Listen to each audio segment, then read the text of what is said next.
Hi అండి, నేను మీ సీత. ఈరోజైతే నేనైతే సంవత్సరం అంతా మామిడికాయ తురుము ఎలా నిల్వ చేసుకోవాలో చెప్తానండి. వాటికి కావలసిన పదార్థాలు నేనండి పెద్ద సైజు మామిడికాయలను ఒక 5 మామిడికాయలను ఎలాగా తురుముకున్నానండి. మిక్సీ కొట్టలేదండి, ఇలా తురిమేనండి. మామిడికాయ తురుము, కరివేపాకు, ఎండుమిరపకాయలు, పచ్చిమిరపకాయలు, సాల్టు, పసుపు, ఇంగువ, కొంచెం మెంతులు, ఆయిల్. నేను ఇప్పుడు ఒక బాండీని పెట్టానండి. స్టవ్ వెలిగించి బాండీ పెట్టాను. ఇప్పుడు బాండీ వేడెక్కిందండి, ఆయిల్ వేద్దాం. ఈ పేస్ట్ అండి సంవత్సరం అంతా నిల్వ ఉంటుందండి. మనం బాగా ఫ్రైకి ఇలా వేసుకుని బాగా ఆయిల్లో ఇలా అన్నీ వేసుకుని ఇలాగా పెట్టుకునండి. మనం ఫ్రిడ్జ్లో స్టోర్ చేసుకుంటే సంవత్సరం అంతా కూడా ఇది ఉంటుందండి. మనకి ఎప్పుడు కావాలంటే అప్పుడు మామిడికాయ పులిహోర కలుపుకోవచ్చు. ఇలా నేను చెప్పినట్టుగా ఇలాగా చెయ్యండి. చేస్తే మీకు సంవత్సరం అంతా కూడా ఈ తక్కువ ఇలా నిలవ ఉంటుందండి. ఆయిల్ అయితే వీటెక్కిందండి. ఇప్పుడు మెంతులను వేసుకుందాం. మెంతులు వేయడం వల్ల అండి తొందరగా పాడవదండి. ఈ మామిడి పేస్టు తొందరగా పాడవదండి.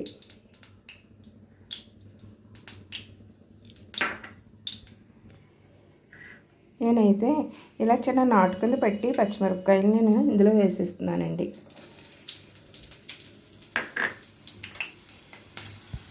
బాగా ఏగనిద్దాం. ఇప్పుడైతే ఎండుమిరపకాయలు కూడా వేసేద్దామండి. అది వేగిపోయినాయండి. ఇప్పుడు కరివేపాకును కూడా వేసుకుందాం. వేగిపోయినాయండి. ఇప్పుడైతే మామిడి తురుమును కూడా వేసుకుందాం. మామిడి తురుమును అంతా ఇందులో వేస్తానండి.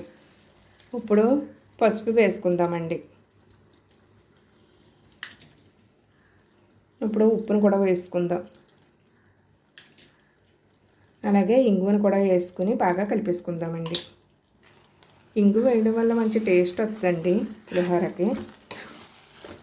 అలాగే పచ్చి మామిడి పండులో సి విటమిన్ ఉంటుందండి.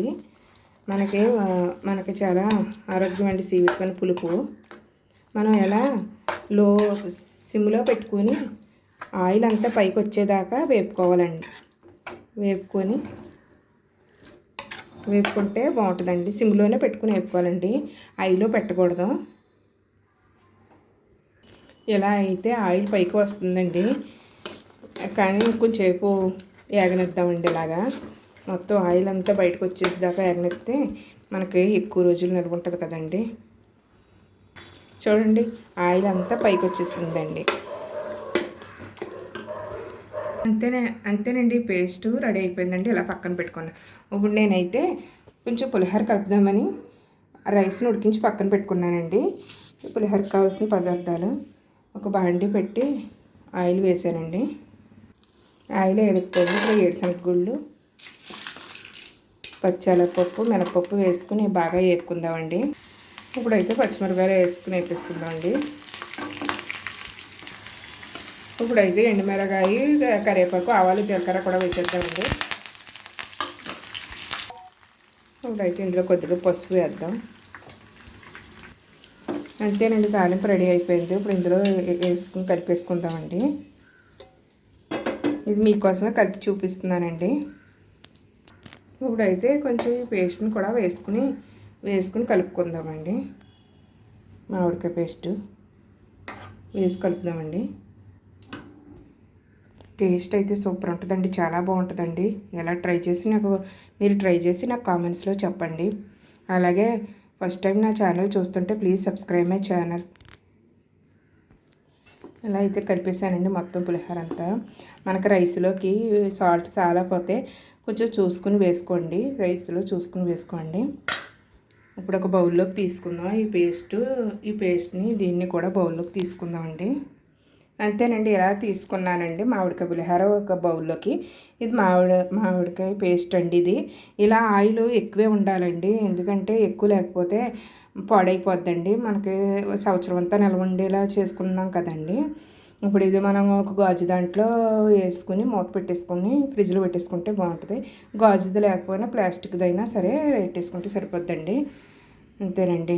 మీకు తెలియటం కోసం నేను ఇలా పులిహోర కలిపానండి. ఇలా తాలింపు అంతా ఏగిపోయాక ఒక గరిటెడు ఇది తీసుకుని తాలింపులో వేసి కలిపేసుకుని ఇందులో అన్నంలో వేసి కలిపేసుకోవచ్చండి. ఇలా చాలా బాగుంటుందండి. మీరు ట్రై చేసి నాకు కామెంట్స్లో చెప్పండి. నా వీడియో కనుక నచ్చితే please subscribe my channel, like చేయండి, షేర్ చేయండి, కామెంట్ చేయండి. బాయ్ అండి. నెక్స్ట్ వీడియోలో కలుసుకుందాం.